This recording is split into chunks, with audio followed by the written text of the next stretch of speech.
Jam 3 pagi, gadis kecil itu bersembunyi di bawah selimutnya, membaca buku. Tiba-tiba ia mendengar suara aneh di luar jendelanya. Ia berani pergi ke balkon. Sepasang mata muncul di jalan dan bertemu dengan matanya. Kemudian sesosok gelap berdiri. Tubuhnya pasti setinggi bangunan 2 lantai. Ia menyadari bahwa ia telah ditemukan. Jadi ia berjalan lurus ke arah gadis itu. Gadis itu panik dan berlari kembali ke tempat tidur. Tetapi tangan besar itu datang tepat melalui jendela dan meraihnya. Dia meraih gadis itu dan lari dengan gadis itu dalam pelukannya. Dia sangat cepat dan penyamaran yang cukup bagus. Seorang pejalan kaki melintas. Dia memblokir lampu jalan tepat pada waktunya. Bersembunyi dalam kegelapan. Sebuah mobil lewat. Dia dengan cepat berlutut di belakang truk dan berpura-pura menjadi tumpukan barang. Seorang warga keluar untuk membuang sampah. Ia berdiri di depan 2 pohon, tanpa merasa tidak pada tempatnya. Dia benar-benar berlari melalui lapangan. Dengan satu lompatan besar ia menyeberangi jalan. Sprint yang keras adalah hembusan angin. Ia membawa gadis itu melintasi pegunungan dan lautan, dan melalui awan petir. Akhirnya ia tiba di sebuah gua besar. Itu dipenuhi dengan segala macam benda aneh dan tidak biasa.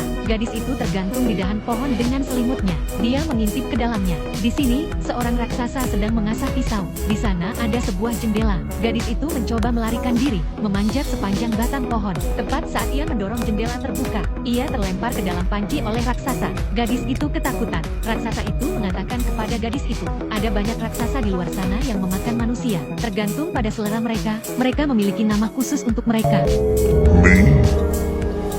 You think because I'm a giant that I'm a man goblin cannibal?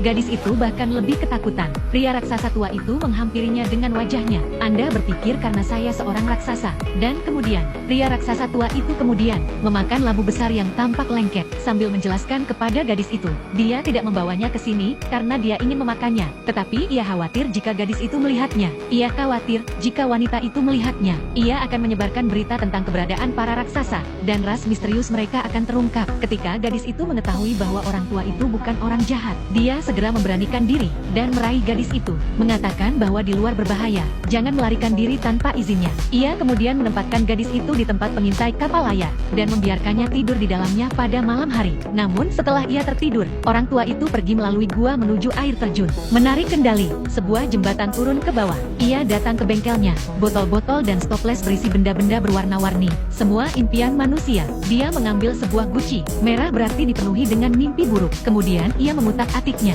Ia memegangnya di atas kepalanya dan mengguncang-guncangkannya. Gadis itu tiba-tiba terbangun. Untuk menemukan orang tua itu terbaring tertidur di geladak. Ia membuka baut yang menahannya di tempatnya. Ia menyodok jendela dengan galak. Gadis itu berhasil melarikan diri, berlari melewati rerumputan yang lebih tinggi dari dirinya. Tiba-tiba sebuah tangan besar menerobos bumi dan menghalangi jalan gadis itu. Gadis itu berteriak minta tolong. Tetapi orang tua raksasa yang tidak jauh dari sana memilih untuk duduk diam saja. Gadis itu tertangkap tinggi di udara. Saat berikutnya dia akan jatuh ke dalam mulut jurang. Ketika gadis itu terbangun lagi, untuk menemukan dirinya duduk di menara pengawas dalam keadaan utuh, ternyata orang tua itu baru saja menanamkan mimpi buruk dalam dirinya untuk mencegahnya melarikan diri. Ia telah menanamkan mimpi buruk dalam dirinya. Di pagi hari, orang tua itu sedang minum minuman hijau. Gadis itu menyadari bahwa gelembung-gelembung di dalamnya mengarah ke bawah. Dia belum pernah melihat minuman bersoda yang aneh seperti itu. Jika gelembung ke atas membuat Anda bersendawa, Nama.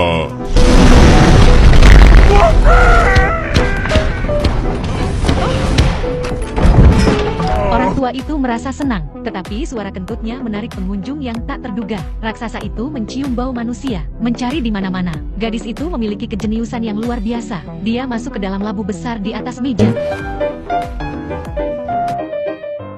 Anak perempuan keluar dari labu raksasa. Dia selamat dari ketakutan. Lihatlah kekacauan yang dialaminya. Dia terlihat seperti baru saja keluar dari selokan. Pria tua itu memegang gadis itu di telapak tangannya ke laboratorium impiannya. Pertama-tama ia memandikan gadis itu. Kemudian ia mengeringkannya di atas api. Akhirnya, ia menuangkan beberapa pakaian manusia dari sebuah kotak kecil. Gadis itu berganti menjadi jaket merah. Orang tua itu membeku ketika melihatnya. Dia sepertinya mengingat sesuatu yang menyedihkan. Orang tua itu memasukkan gadis itu ke dalam lubang di pohon. Dia mengatakan bahwa dia akan keluar untuk untuk mengejar mimpinya. Gadis itu tidak bosan. Dia ingin pergi bersamanya, tetapi sangat berbahaya hanya untuk keluar. Mereka harus melewati raksasa yang sedang tidur. Satu kali tergelincir dan pria tua itu dicengkeram pergelangan kakinya dan dibawa ke udara. Di negeri para raksasa, dia kerdil untuk diganggu. Raksasa gemuk itu menggendong orang tua itu di tangan kanannya, menyeret kereta dengan tangan kirinya ke arah bukit. Ada raksasa lain di sisi lain, dengan kakinya di atas dua mobil sebagai sepatu roda. Gadis itu bersembunyi di dalam mobil pada saat ini. Para raksasa bermain seperti ini, mendorong orang tua itu turun terlebih dahulu. Raksasa di sisi lain mendayung menuruni bukit. Kemudian mereka bertabrakan di dasar bukit. Dan pada saat yang tepat, gadis itu menyentakkan kemudi dan kemudian 接着，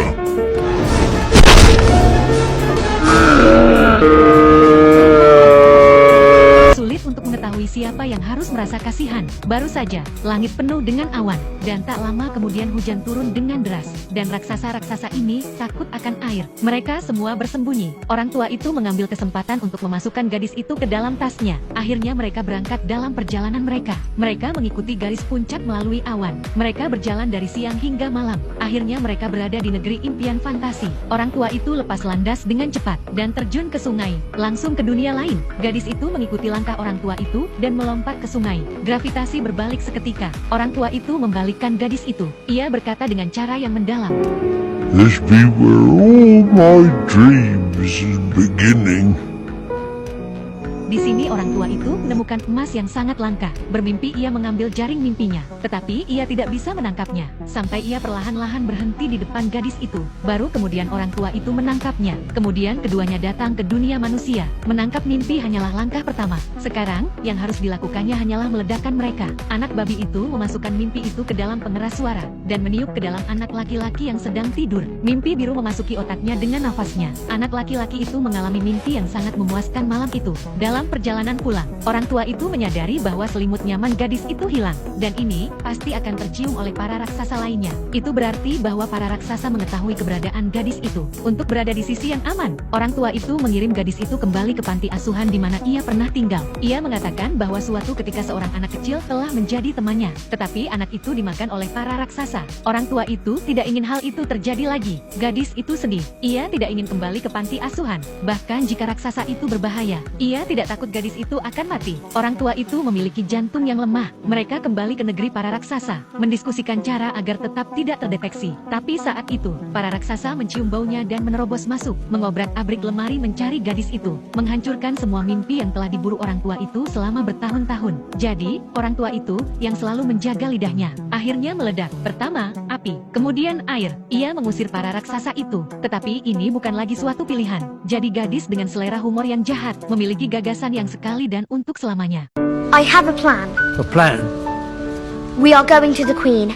Raksasa yang bermimpi menciptakan mimpi buruk bagi Ratu Inggris. Menciptakan mimpi buruk. Dalam mimpi itu akan ada sekelompok anak-anak yang dimakan oleh raksasa. Kemudian pasukan manusia tiba dan mengepung para raksasa. Pada akhirnya orang tua itu menempatkan gadis itu dan citranya sendiri ke dalam mimpi. Mimpi buruk dimasukkan ke dalam mixer yang terbuat dari sepeda. Mixer yang terbuat dari sepeda. Semua elemen mimpi bercampur menjadi satu. Ketika mimpi sudah selesai, orang tua dan gadis itu menyelinap ke tukang las platinum, keluar dari jendela ratu, meniupkan mimpi buruk yang dibuat dengan hati-hati ke dalam kepala ratu. Tak lama kemudian ratu terbangun dari dan mengira itu hanya mimpi buruk. Tetapi kemudian sekretaris menemukan anak-anak itu benar-benar hilang dari panti asuhan, dan bahwa gadis kecil yang muncul dalam mimpi itu sedang berdiri di ambang jendela. Bahkan raksasa itu nyata. Sang ratu sekarang harus percaya ada raksasa-raksasa di dunia yang memakan anak-anak, dan meskipun kehadiran orang tua itu menakutkan orang-orang, tetapi ia diperlakukan seperti tamu kehormatan. Ia diperlakukan dengan keramahan, mencoba menyajikan makanan mewah kepada orang tua di atas tangga.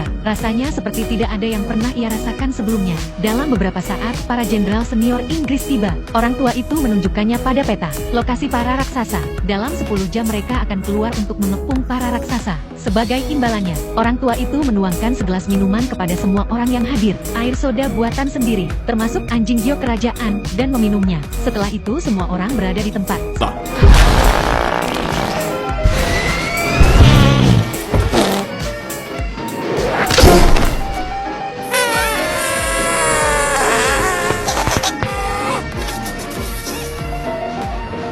To giant country. Sang ratu mengirim angkatan udaranya, dipimpin oleh orang tua itu. Mereka tiba di malam hari di negeri para raksasa. Sebelum aksi, orang tua itu telah memberikan mimpi buruk kepada para raksasa itu, untuk menyadarkan mereka bahwa memakan orang itu salah. Tetapi ketika hal itu dilakukan, orang tua itu menyadari, ia telah meninggalkan trompet impiannya dengan tukang las platinum.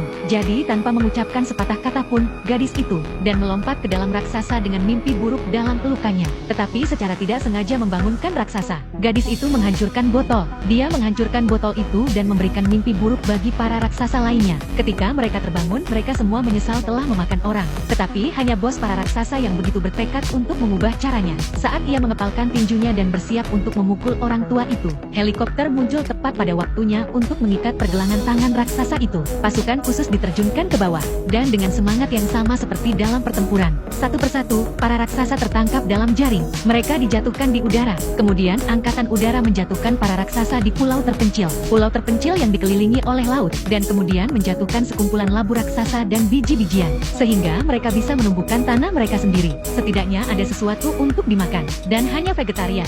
Dan jika Anda ingin makan orang, hal ini tidak akan pernah terjadi lagi. Di akhir cerita, sang gadis terbangun dari tempat tidurnya di rumah ratu. Dia akan membawa serta semua kenangan indah dari raksasa yang bermimpi itu, dan menjalani hidupnya dengan keberanian dan kebahagiaan. Karena ia tahu di dalam hatinya, tidak peduli apapun kemunduran dan kesedihan yang mungkin dialaminya. Di sebuah gua di suatu tempat yang jauh, akan selalu ada orang tua yang baik hati, akan mengawasi mimpinya dalam keheningan. Film ini berjudul The Dreaming Giant, berdasarkan novel dengan nama yang sama karya Roald Dahl, disutradarai oleh Steven Spielberg yang hebat. Imajinasi fantastis dan efek visual lukisan minyak, negeri impian yang mempesona, antara gadis itu dan pria tua raksasa. Dari ketidakpercayaan awal mereka satu sama lain, dan orang tua itu, dan kemudian mereka bergabung untuk melawan raksasa itu. Hubungan yang sangat menghangatkan hati dan tak terlupakan. Para penonton tergerak oleh film. Film ini tidak hanya untuk anak-anak. Ini juga didedikasikan untuk semua orang dewasa. Tidak peduli betapa gelapnya dasar kehidupan. Jangan kehilangan kemampuan untuk bermimpi. Nah, itu saja untuk cerita hari ini. Jika Anda memiliki cerita yang ingin Anda dengar, film yang ingin Anda tonton, Anda dapat memberitahu saya. Saya akan memberitahu Anda. Sampai jumpa di lain waktu. Sampai jumpa. Translated.